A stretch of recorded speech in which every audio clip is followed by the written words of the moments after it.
Hello, and thank you for listening to Hashtag Houston Healthcast, a podcast powered by Houston Healthcare as part of our Hashtag Houston Healthy initiative. My guests and I cover a wide variety of topics in the healthcare world to help the people of Houston County, Georgia, and beyond live a more Hashtag Houston Healthy lifestyle. Today, however, we'll be taking a bit of a break from healthcare to discuss a different kind of health, your digital health. Our topic today is cybersecurity. How to protect yourself against cyber criminals, and what kinds of cyber crime to look out for in the ever-changing digital landscape we now live in. With me today is Sigismund Tetteh. Am I pronouncing that correctly? Yes, you did. We'll call you Siggy for short. That's what we all call you here. Sounds good. He's our Vice President and Chief Information Officer here at Houston Healthcare. Thank you so much for being on the podcast with me today. Well, thank you for having me, Derek. So before we get too far into the topic at hand, I'm very excited to talk about this topic. Okay. But I like to ask my guests a little bit about themselves. Okay. Let me start first by congratulating you on your recent nomination for the Orby Awards. Thank you. For Chief Information Officer of the Year. That's a stupendous honor. I know that you're very proud of that. Yes, thank you. But how long have you been working with us here at Houston Healthcare? Houston Healthcare, I've been here a little over 2 years. March of next year will be exactly 3 years. And it's been an awesome ride. I've enjoyed my experience, and I have just had fun with the team that I work with. Mm-hmm. They are an awesome group of folks, very, they're passionate about what they do. And so, being a part of that group makes even the work more fun. Mm-hmm. So 2 years and counting, almost 3 years. It's wonderful to hear that you're having fun, and I know that we are very grateful to have you. Thank you. Where were you before you came to work with us? So I worked at Navicent Health, now Atrium Health Navicent, for 19 and a half years. Okay. And my IT trajectory has been an interesting one, howbeit I started all the way from the ground as a tech, and then, rose up the ranks. So in my IT journey, I've done tech work, I've done customer support analyst work, I've done systems analyst work, I've developed apps, I've actually managed a group, I've done project management, I've been a director, and now CIO. Okay. So has all that work always been in healthcare, or? Yes. Okay. So the first 6 years was actually not in healthcare. Okay. It was just general IT.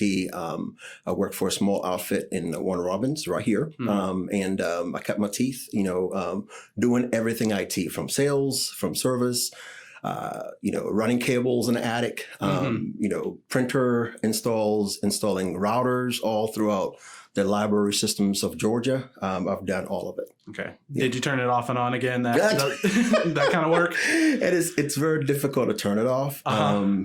Once a tech, always a tech. Right. And, you get to a point where things happen and you start to itch, wanting to get into it. But then, I know to kind of back off and let a team handle it, because that is what they are passionate, to do. Gotcha. Totally understand. Did you always want to work in healthcare in IT, or did you just kind of fall into that? That is a good question. So when I started, as I stated earlier, I started in, general IT, mm-hmm. servicing, businesses of all shapes and sizes. But then as my wife was at a time in healthcare, and, she would come home and talk about some of the exciting things that she was doing. And I started having a knack for, okay, what if I went into healthcare IT. And so that led me looking more into healthcare IT. And since I've been in healthcare IT, I haven't had a desire to go anywhere else, because again, impacting technology to help patients at their weakest and, most vulnerable time, to me, gives a satisfaction that you can't take from anyone else. Mm-hmm. Because again, we do things, howbeit on the background, right? Systems, EMR systems that we put in place, to make sure that patients are, getting the right medications, and medication errors are, to the minimal. It impacts patient safety to a higher degree and gives us satisfaction from the IT perspective more than anything else will. Yeah. And I feel a lot of camaraderie with you on that, because marketing is a broad field the same way IT is a broad field. We could be in anything if we wanted to be. Sure. But because we're in healthcare, we get to impact people on potentially their worst day. We get to help them and be there for them in a meaningful way. And even though we might not directly affect them, we are helping build the infrastructure that makes that possible. That it makes it better for you, in your daily life. It's just you feel like you're fulfilling a larger purpose than just what you're doing. Sure. So what made you interested in information technology? Were there any defining moments where you were young and you said, I'm going to do IT? Well, as we all grow up, we look at our parents, and you have a tendency of wanting to be what your father was. So my dad was an engineer, chief engineer on a ship, merchant ship. And I always thought, well, I would like to do that. But then as you're coming up as a child, computer engineering was just so fascinating to me. So it was something that I had in the back part of my mind. If my dad's profession didn't work out, I'll pivot to. And of course, started college, and then I was like, well, maybe IT is where I need to look at. So I've always, from childhood, I've always, been intrigued into what IT has to offer. The technologies, things that we were, and, those times we didn't have all this, wearables, you name it, smartphones being, computers, we didn't have those, but something always intrigued me about information technology, and that is why I ended up doing it. Yeah, that's a good answer. Thank you. So without further delay, let's get into the topic at hand. So cybersecurity is a huge issue that affects all of us. Yes. And it's something, like I said, I'm very excited to speak on today. It's something that hits pretty close to home for me. This year alone, as many as 422 million individuals around the world have been impacted by some form of cyber crime, which can lead to stolen identity, breaches in private data, theft of healthcare or financial information, or even accounts. The list goes on. Yes. Like I said, this is something that hits really close to home. I'm sure many of you listening in can sympathize. I have family members who have been affected by some of these forms of crime running rampant in the cyber world. So Siggy, are there some common words around here that we hear? Phishing, vishing, smishing, more recently quishing. So what exactly is, to start with, phishing? Okay. So you were spot on, Derek. Cybersecurity is one of those existential threats that we have as an organization and as the world sees it today, because even governments are facing cyber crimes everywhere they turn.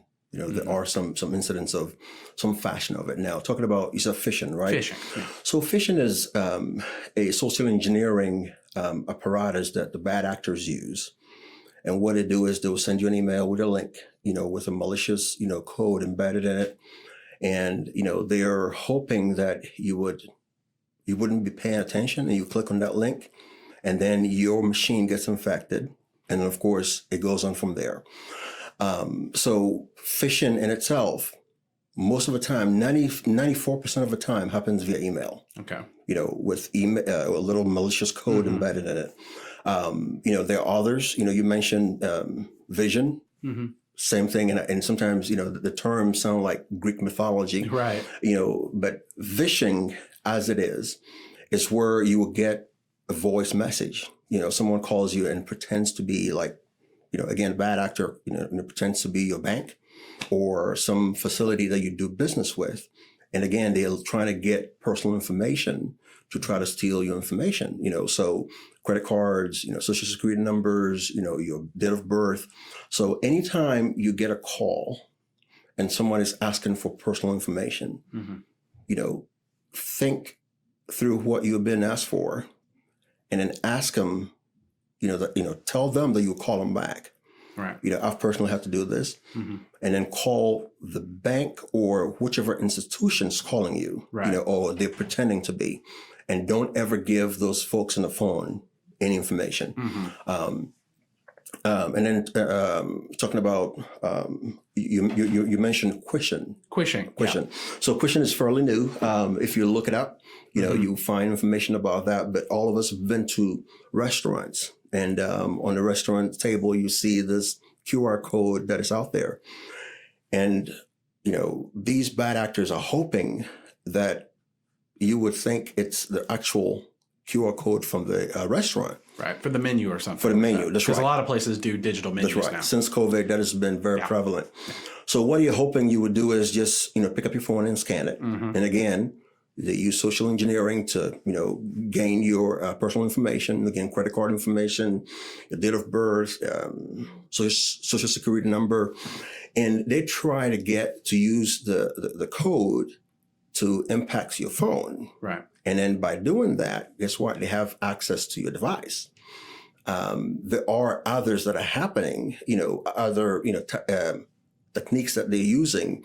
When you go to a restaurant or you're sitting with friends and, or someone, approaches you and says, hey, by the way, my name is, Siggy, and I'd like to, talk to you a little bit about something. And, and again, they'll ask you, do you have any information you can show me? Most of us are used to, opening our phones with, the third party sitting there or second party sitting there and then putting a code in it. And guess what? That person is watching. Yeah. And once you put that code in and they find out what your code is, they can take, control of, over your device. And guess what? That device ceases to be yours. Wow. Because they will take that information and then they'll run with it. That's frightening. Right. So when you talk about quishing, that's someone coming in with a QR code, like if a restaurant, like you said, has a QR code for a menu or whatever, they'll come in and they'll swap it out and overlay use their own or overlay it. That's okay. Right. And that kind of lets them take it over. So in those moments when you see a QR code at a restaurant and you're concerned about that, what's the kind of, what would you do in that situation? So as soon as you realize, or even, first thing I would do is, feel of it, make sure that there isn't any overlay. Gotcha. And then ask the server if that looks like their QR code. Okay. And if you are unsure, ask for, a menu with the QR code on it and then scan that instead of scanning what's on the table. Gotcha. Because you never know, because what is happening now with artificial intelligence, AI, they've become so creative in being able to, spoof things to make it look so real so that it's almost impossible for you to tell if that is true or false. Yeah. So it's getting to the point now, Derek, that it's, you have to be always wary of anything any links that you get. If it's from an unknown user, to be careful. Any emails you get, even if it's, and I'll tell you a personal example, and I think most of our viewers, may have experienced this. I've never subscribed to Peacock, right? But I opened my Gmail and it says, oh, your Peacock account is expired. Click this link to renew it. Right. Red flag went out. Yeah. Right. So right there, I knew I needed to watch what that was. So what did I do? I went and reported it as phishing, right? To the unsuspecting user, they'll click on it. It takes them to an identical website, Peacock website. But then guess what? It's not the real site. Right. It's one they've made to look like the Peacock website. And then from then on, any information you enter, someone else is getting it, not Peacock. So it pays to be wary of what's going on. Right. So I think one last one that we haven't talked about yet is smishing. That's smishing. Text messages. That's right. So smishing is the same, social engineering technique where you get a text, and a text is, it would mimic something coming from your bank or your electric company or any other company. Again, there's one theme. They're looking for personal information. Things that they can use to either impersonate you, either steal your information, steal your money, steal your IRA accounts. I mean, you name it. Right. It's endless. So this will come in the form of a text message. And then when you get it, and I get these all the time because you get, these, short coded numbers with, okay, this is your bank saying XYZ, click this to, go ahead and pay your bill, or click this to go ahead and, provide this information, immediately report it as spam. Gotcha. Either spam or delete it, and if you're, embedded with an organization like Houston Healthcare, it's always good to call your number or your security personnel and then report that incident to them. Gotcha. Because they want to know so that they can protect the rest of the organization, so that same message doesn't filter through to someone else, and then they be taken, and then you become a subject of an incident. Right. So really the best prevention for most of this is just being aware, and when you see it, reporting it. If you're not sure, report it. They'll let you know if it's real or not. Sure. And you can kind of, prevent a lot of it doing it that way. True that. So another common term in the world of cybersecurity, more of a general term, though some of these are kind of along the same lines as social engineering. But social engineering, what exactly is social engineering? So social engineering it's been around. It's been around for a long time, but I think more and more because of the cyber crimes, the ransomware events that we are getting, people are getting more in tune with the word social engineering. So you take someone trying to perform a social experiment on an individual. Right. They'll first try to befriend you. They'll first try to send you an email that is very innocent. And then they'll start, making you comfortable with them. So they're studying your habits. Right. So in effect, they're watching the way you do business on your phone or on your computer. And then as they lean you in, they're learning your habits and things that you would kind of subscribe to. And then guess what? Once they think they've kind of learned your habits for a while, they kind of spring one on you. And that is, through either vision, smishing, question, or phishing. So they first figure out how you operate, That's right. what you're going to be easiest to get That's right. with, and then they bring in the tools That's that right. they use. Yes. And what are some common forms? You kind of talked about they come in and befriend you. That's right. What kind of the common forms do those moments of social engineering where people engage with you? What kind of forms do they take? So you're looking at someone either for folks that are that go on dating sites, for instance. This has been very rampant, right? Right. So you find someone with a very nice looking profile picture, and if you were a target, they would have studied you and your profile for a long time. They know what you like. Of course, you've told them, your preferences, right? Right. So they'll go out there and create a profile to suit the kind of person you were looking to date. And then they'll come out and say, hey, look, I'm Steve. And, they'll use all the trigger points of words that you have said you like to see in a date. Right. Right. And then, of course, they will be kind of appealing to your senses, right? Yeah. The emotional part of you. Right. And this has been very rampant. And then, so they would start slow, then, befriending you, telling you, about themselves, themselves in quote, things that they know you want to hear, they'll spill all that out. And then, by doing that, people become vulnerable to start sharing more than they're supposed to, because again, you think, well, there's someone that I could preying on your emotional vulnerability. Right, exactly. Right. And then, they would kind of spring up something that is very heart-touching, something that would touch your heartstrings, right?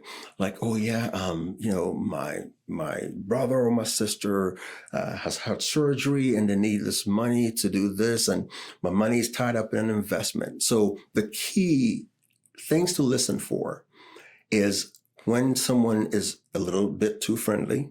Number two, the moment they start asking for stuff, that is a key, right, to beware. There's also, and I'm glad you talked about this, because this is actually something that I've seen personally through family members. That's right. It's called romance scamming, colloquially. Right. Yeah. So it's where, they pretend to be someone. Typically, it's someone that is either no longer with us, they've passed, That's right. or they're a common person that you would see and you can't really recognize them from any other person.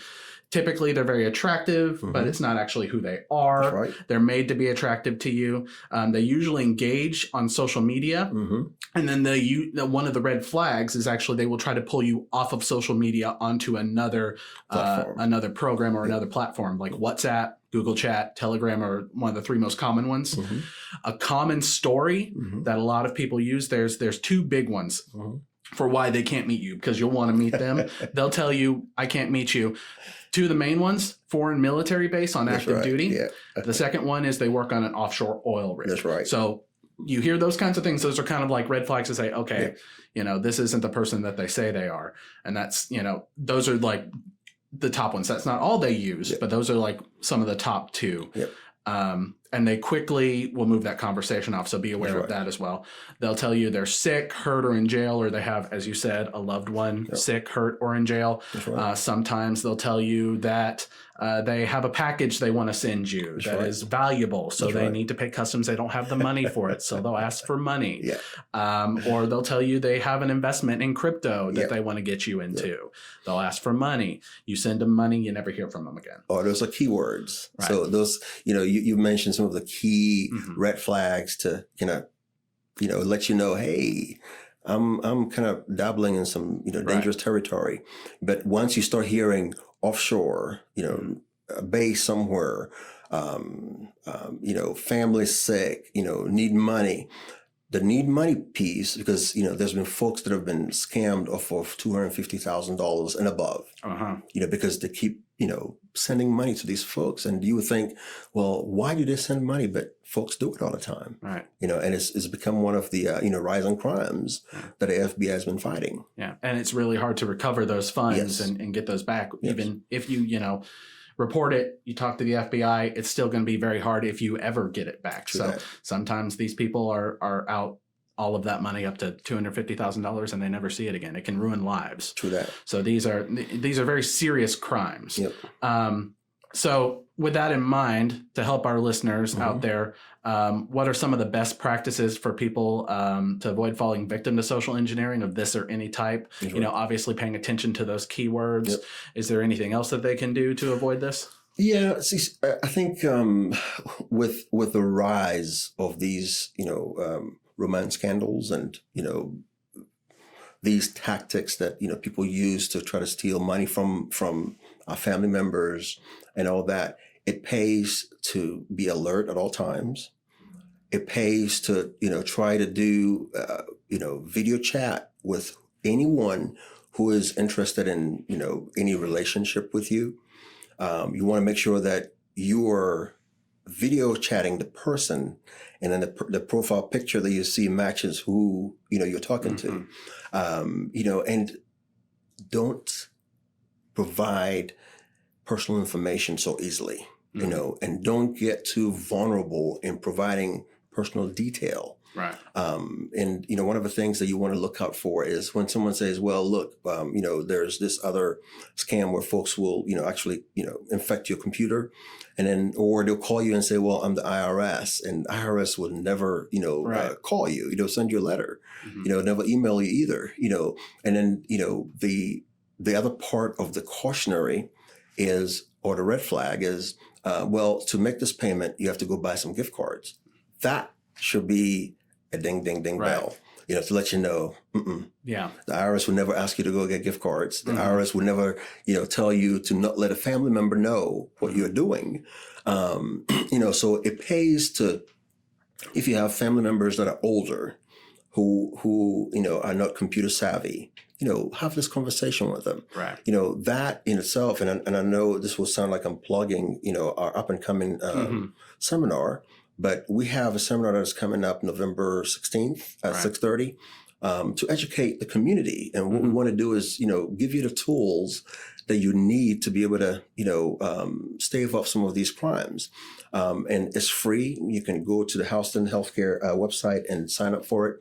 We want to give the community the tools they need to combat these crimes. Because again, it could happen to anybody.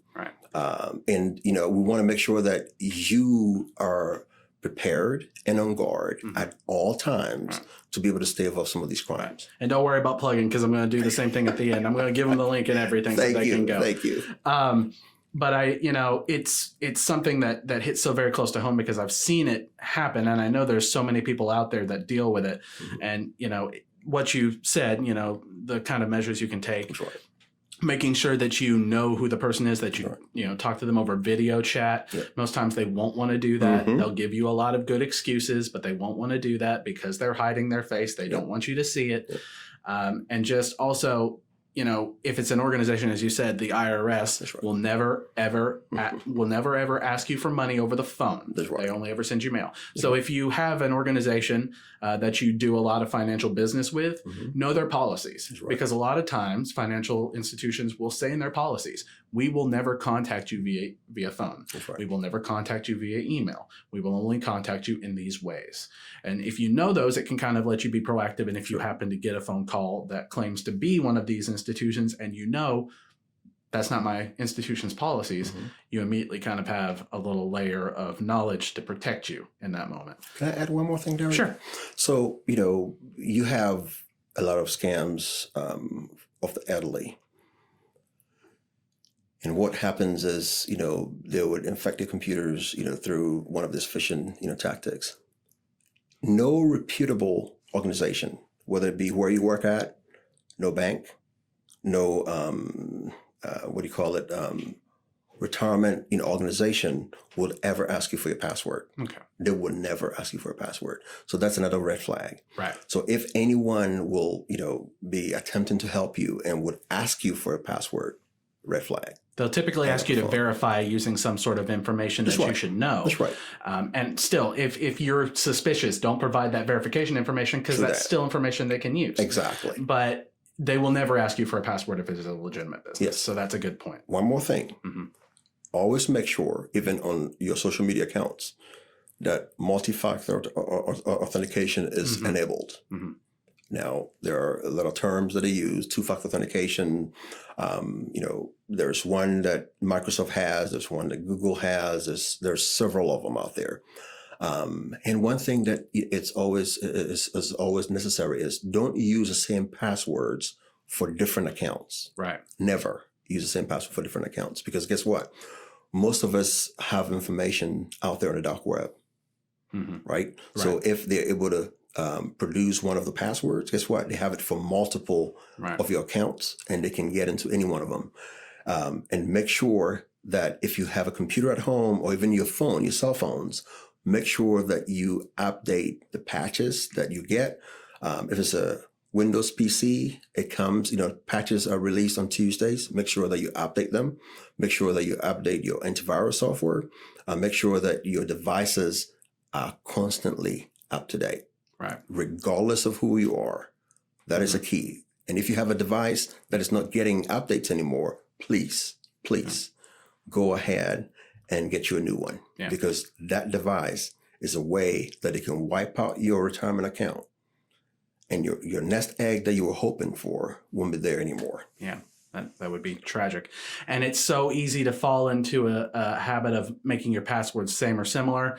I know I've done it in the past. I don't do it anymore, but I used to do it. And, it can lead to really horrible things. So, and it's easy to be like, I don't want multi-factor authentication on my account, because it makes me go through another step and I have to get a code on my phone and type it in. But it keeps you protected. So it allows, basically what it does is it recognizes your device or a phone number or whatever you happen to be using. It allows it to recognize that device and know that there's not another device using your information to get to your financial information, your healthcare information, or whatever. So that multi-factor authentication is basically like an extra step to prevent anybody from stealing your information that isn't using the devices that you have. So it's important to use. A big question I wanted to ask you, realistically, even if we perfectly follow all of these steps and adhere to these rules, can we completely prevent falling victim to cybercrime? Their answer is yes and no.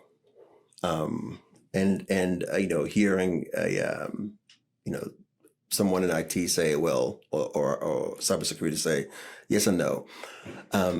It's not a matter of if, it's a matter of when.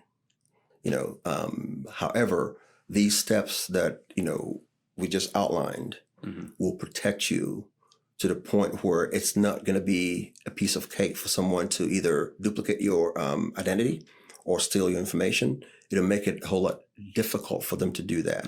Now, if you didn't do or take those steps, the possibility that you'll be taken is higher. Right. Now, following those steps, I can't sit here and say you will never get taken, but then it prepares you to be in a better spot for some sanity and some safety rather than not having them. Right. Absolutely. So I would answer from both sides of my mouth. In that we take all these steps, even as an organization, we take all that step to make sure that we don't get compromised. However, it's not if, it is when. And the world of cybercrime is constantly changing. They're constantly innovating. Yes. There's, unfortunately, very intelligent people behind those computers trying to get to your information. Every time we come up with a way to prevent it, they find a way to get past it. Sure. So it's a constant uphill battle, but taking these steps, being proactive, thinking through things, being guarded about your information, being guarded around things in this digital landscape, because it's a different world that we live in than it was even, we say 10 years ago, even 5 years ago, or even 2 years ago. It's a different world. So, it just be mindful, follow these steps that we've kind of talked about today, and you can prevent a lot of it and feel safer and have, as you said, peace of mind. That's right. is a lot of it. Just knowing that you're doing everything that you can to protect yourself. True that. So let me thank you, Siggy, again for coming on and talking with me. Sure. And thank you to everyone listening in, wherever you're listening in from, either it's Houston County, Georgia, or beyond. I hope this was informative and entertaining. I know I found it very informative and very entertaining. If you have any questions about cybersecurity or want more information, you can visit the National Cybersecurity Alliance, which Houston Healthcare is a proud member of, at staysafeonline.org for more resources and information. You can find that and other relevant links in the description of this video below. Additionally, we have a cybersecurity awareness forum happening on November 16th, as you said, of 2023. It'll be from 6:30 p.m. to 7:30 p.m. That'll be happening at the Carrie Martin Conference Center. That's on 233 North Houston Road, 233 North Houston Road. You can visit hhc.org/cybersecurity-awareness-forum, and you can RSVP there or find more information about where that's happening. So be sure to subscribe on YouTube to #HoustonHealthcast to see all the new episodes coming out. You'll see them on here before anywhere else. And if you prefer a different podcast medium, well, we've got them. You can find the links to our podcast on other channels in the description of the YouTube videos. We still have several exciting topics coming out this year. So be sure to hit the notification bell so you never miss an episode. And I hope everybody out there listening has a wonderful rest of your day. And remember to stay #HoustonHealthy. Thank you. Thank you.